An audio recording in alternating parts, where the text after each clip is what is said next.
She has many interests, and if you follow her on Facebook or Twitter, she is such a great source for so much information. I mean, I like stay ahead for articles on this class. I get half of them from you. Oh, So good. she's always posting stuff about business, about sort of different ways of looking at things, different business models, technology is a big post of yours. I wanted to, do you have another question over there? Wanted to touch on a question about getting into the business. Oh, yeah, I forgot to answer that. No, you answered it, but I was just going to say, talk about the importance of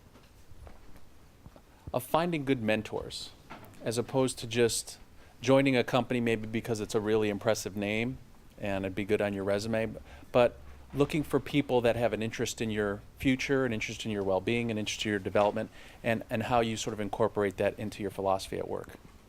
I have many levels of mentors, from like just people who are writers and books, and believe it or not, like I come back and talk to professors all the time and they're still mentors. And at the networking day, Warren Bennis had a good saying. He's like, stalk your mentors.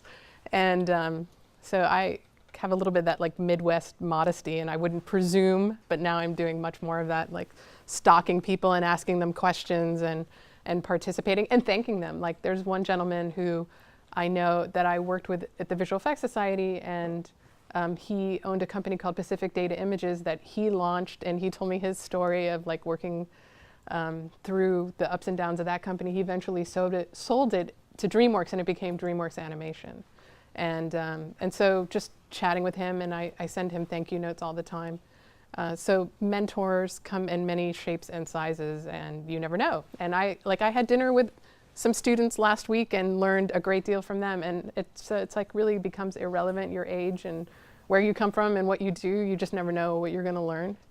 But I got a lot out of books, particularly early on when I got out of school. And like I said, like certain companies,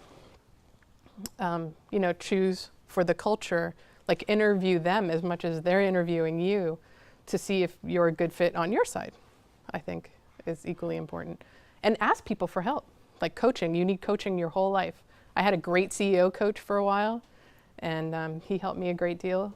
And you just never know. Like Tiger Woods, like one of the examples, I do a lot of continuing education just for fun. I was reading Fast Company magazine, which is one of my favorite magazines, and I read about this like continuing education like certificate program at MIT. I was like, oh, this sounds great. I want to go.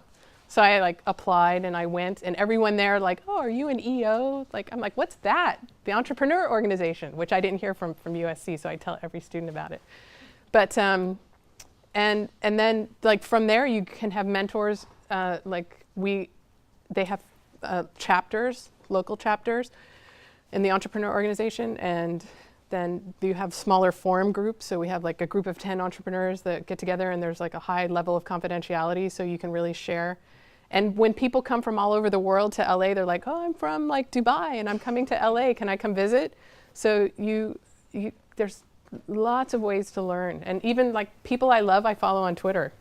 Like I find interesting, and they post really interesting things and comments. So there's so much information out there. And just making an effort, like bothering is a big, big point.